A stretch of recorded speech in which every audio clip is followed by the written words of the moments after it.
네, 안녕하십니까. 로엔 컨설팅의 김예원이라고 합니다. 저는 오늘 온실가스 배출량 산정 기법의 국제표준 적용을 위한 국내 배출량 산정 방법의 개선 방안에 대해서 발표하도록 하겠습니다. 영국 개요랑 그리고 현재 배출량 보고 및 인증 지침과 ISO의 배출량 산정 방법 분석 비교한 것을 말씀드리고요. 국내 지침의 개선 사항 도출까지 말씀드리겠습니다. 네. 현재 국제표준 관련한 동향인데요. 2015년 12월에 파리에서 개최된 캅21에서 파리 협정이 체결이 되고 이제 그 이후에 2016년 10월에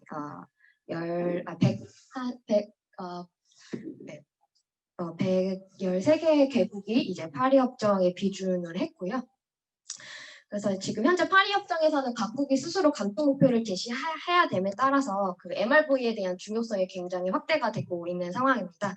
그래서 그 UNFCCC에서는 IPCC를 통해서 국가 배출량의 투명성 확보를 위해 MRV를 강화하고 국가 내의 사업장에 적용 가능한 이제 MRV를 국제 표준을 통하여 개발하도록 권고하고 있는 사항입니다. ISO TC 207에서 현재 ISO 14064, 123에 대해서는 개정이 진행 중에 있고요.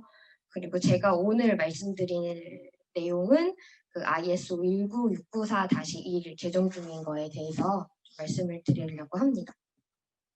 그래서 ISO TC 207 그 환경경영기술위원회 구조는 이제 보시는 바와 같고요.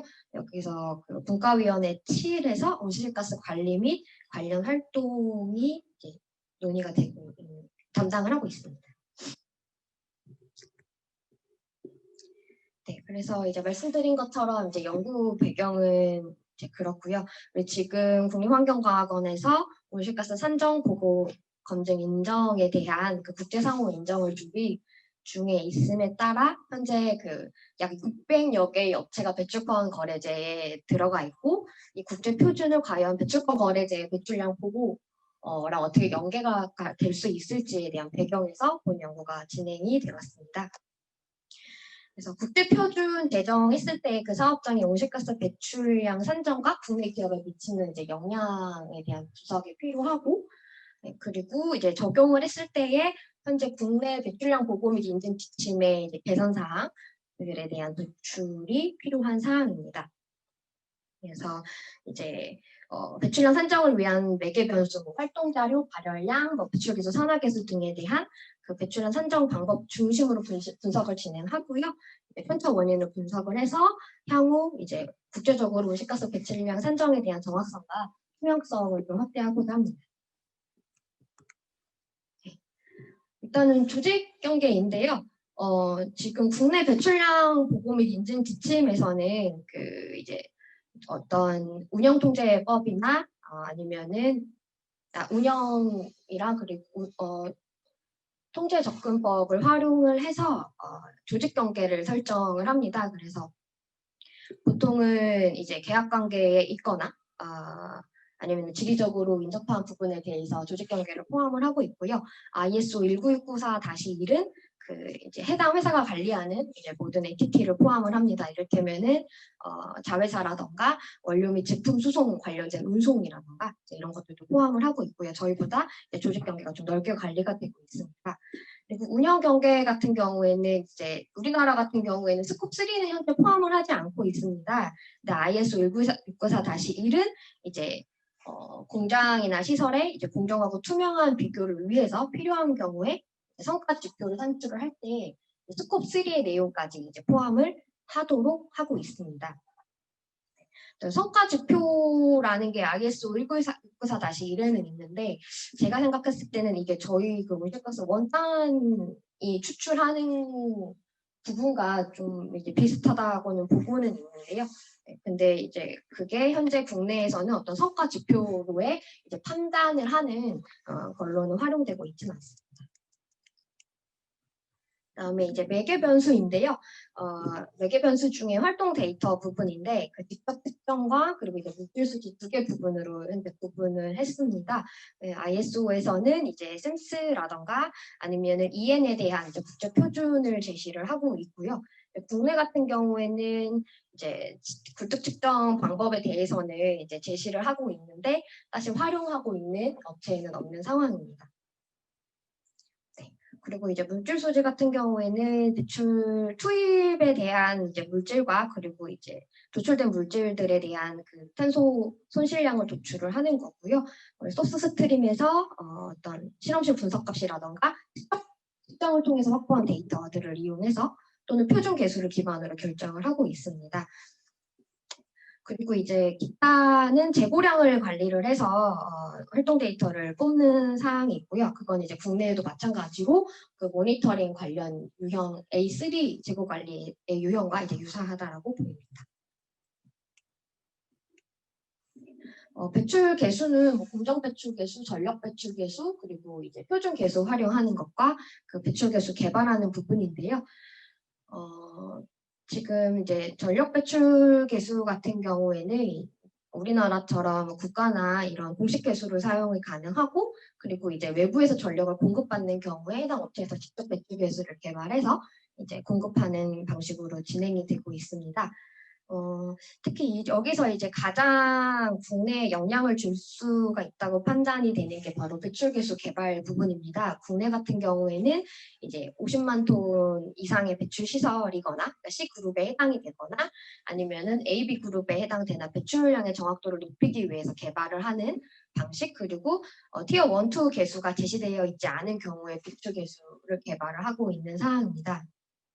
근데 ISO 같은 경우에는 이제 배출량이 5만 톤 이상일 경우에 표준에 따라서 샘플링이나 분석을 통해 연료 배출 개수를 결정하도록 되어 있습니다. 그리고 표준 개수를 활용하는 것도 국내랑은 이제 조금 다르게 이제 진행이 되고 있고요.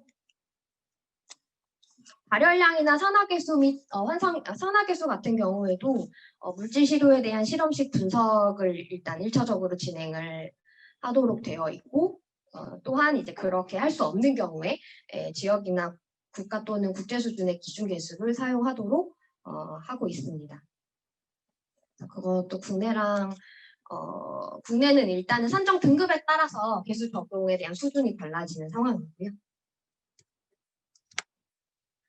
그리고 바이오매스 같은 경우에는 ISO는 바이오매스 혼합 연료의 경우에 그 연료의 화석 비율과 비화석 비율을 분리 보고해야 하고 그리고 직접 온실가스 배출량 산정 시 그 바이오매스 연소에서 직접 발생하는 탄소 배출은 따로 정량화해야 하고 이제 어떤 별도의 메모 형식으로 제공을 하도록 현재 ISO에 제시가 되어 있습니다. 이제 고형 바이오매스 같은 경우에는 뭐 WBCSB나 아니면 IPCC 기본 배출 계수를 사용 가능하도록 되어 있고요. 또 바이오매스 분석 및 보고를 위해서 표준이나 표준에 대한 정보를 제시를 하고 있습니다. 근데 국내 같은 경우에는 바이오매스에 대해서 바이오매스 함량 분석해서 그 함량에 대해서만 배출량을 제외를 하고 있고요. 그리고 메탄이나 N2O 같은 경우에는 배출량 산정 대상에 포함을 하고 있습니다. 그리고 바이오매스 사용에 따른 이제 에너지 사용량을 위 제외 항목과 관계없이 모두 산정을 해야 하고요. 그리고 이제 국내 같은 경우에는 그 바이오매스와 관련된 이제 표준을 이제 다양하게 제시는 하고 있지 않아서 이제 그 부분에 대해서 ISO와 좀 다른 점이라고 보고 있습니다.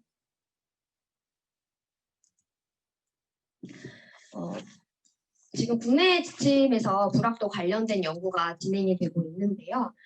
국내 배출량 보고 및 인증 지침에 그 별표 5에 불확도 관리 기준이 제시는 되고 있으나 현재 국내에서 해당 관리 기준에 따라서 불확도를 산정하고 관리하는 곳은 이제 거의 없다고 보시면 되겠습니다.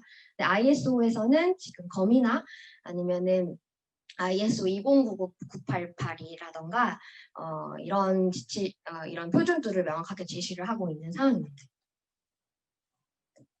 샘플링 같은 경우에는 이제 우리나라에서나 아니면 ISO에서 제시하고 있는 기준들이 좀 비슷한 걸로 판단이 되었습니다.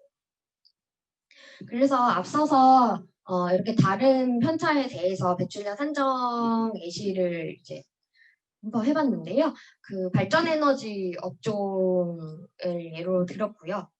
지금 총 그 국내에서는 보고를 할 때 그 스콥 1과 그 스콥 2, 그 A 발전 회사의 경계 내에서의 배출 시설과 그리고 배출원에 대한 부분만 이제 뽑은 사안입니다. 이제 이게 비교 결과인데요. 봤을 때 일단은 그 휘발유 휘발유 같은 경우에는 휘발유 같은 경우에 이제 우리 국내 지침에 따라서는 구매량 기준으로 제가 활동 데이터를 뽑았고요. 그리고 ISO에서는 재고나 구매량에 따른 이제 실사용량으로 활동 데이터를 뽑아서 좀 차이가 났습니다.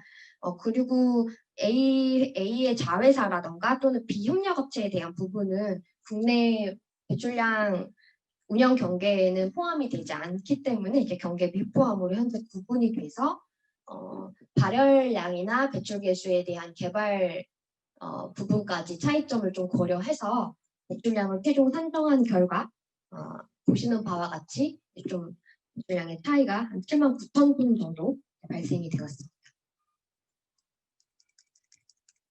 네. 발열량 같은 경우에는 지금 제가 ISO에 적용을 한 거는 부생연료 2호에 대한 순발열량과 순발열량에 대해서 자체 분석을 진행을 한 결과를 넣었고요. 국내는 이제 국가 발열량, 국내 지침에 의해서는 이제 국가 발열량을 산정을 했습니다. 그리고 전력 같은 경우에는 업체 공급 개수를 적용한 이제 결과를 제시를 했고요. 그리고 아까 말씀드린 바와 같이 A 자회사와 비협력업체에 대해서는 경계에 포함이 되지 않습니다. 네, 발열량에 대한 비교이고요. 그 다음에 산화 개수에 대한 것도 이제 휘발유 부분에 대한 산화 개수를 자체 분석한 것으로 ISO 산정 예시에는 추가를 했습니다. 네, 그리고 바이오매스 같은 경우에는 지금 국내 기준으로는 그 사용량을 기준으로 들어갔고요. ISO 거 산정을 할 때에는 구매량에 대한 그 배출 개수를 구매량을 활동 데이터로 주고 배출 개수를 적용을 하여 배출량을 산정을 하였고 아까 바이오매스에 대한 함량 분석에 따른 그 온실가스 배출량은 별도의 메모 형식으로 보고를 하는 거기 때문에 월별 그 바이오매스 분율과 구매량을 적용을 해서 실제로 해당 월에 바이오매스 함량 부분만 뽑아내어 하단에 제시한 것처럼 메모 형식으로 배출량을 이제 제시한 사항입니다. 그래서 ISO와 국내 지침의 개선 사항을 이제 간단히 좀 뽑았는데요. 그 제일 이제 이슈가 될 수 있는 것은 바로 운영 경계에 대한 부분입니다. 현재는 스콥 3를 미포함하고 있기 때문에 본 ISO가 국내 표준으로 이제 제정이 될 경우에 적용이 될 경우에 스콥 3에 대한 경계 설정과 신규 관리 방안에 대한 구축이 사전에 진행이 돼야 될 필요가 있고요.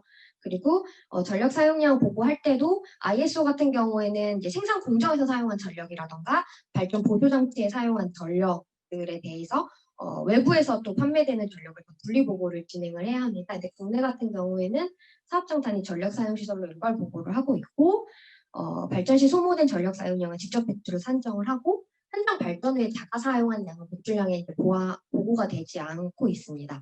이제 에너지 사용량은 보고가 되고 있고요. 네, 그래서 이런 차이점이 존재를 한다라는 게 있었고 그리고 불확도 같은 경우에는 불확도 산정이 현재 국내 지침의 별표 5에 제시된 것처럼 이행되지 않고 있음에 따라 현실적인 불확도 도출이 연구가 이제 굉장히 필요한 사항입니다. 그래서 지금 검이라던가 아니면 ISO 20988의 국내 적용성을 이제 파악을 해야 될 필요가 있을 것 같습니다. 네, 그리고 바이오매스 같은 경우에도 해외 그 바이오매스 관련된 표준의 국내 적용성을 파악을 해서 적용 여부 가능성을 이제 판단을 해야 할 것 같고요. 그리고 배출 개수 같은 경우에도 현재 50만 톤 이상의 배출 시설에서만 티어3 개수를 개발을 하고 있기 때문에 과연 지금 ISO의 지침에 나온 것처럼 5만 톤을 초과하는 배출 시설의 경우에 보유 배출 개수를 개발하도록 해야 될 필요성이 있는지 그거에 대한 이제 분석과 그리고 그 배출량의 차이에 대해서도 이제 사전 검토를 통해서 이제 과연 적용을 해야 할 필요성이 있는지에 대해서 또 이제 향후 연구를 해봐야 될 부분으로 이제 남겨두겠습니다. 이렇게 짧게 발표를 마치도록 하겠습니다.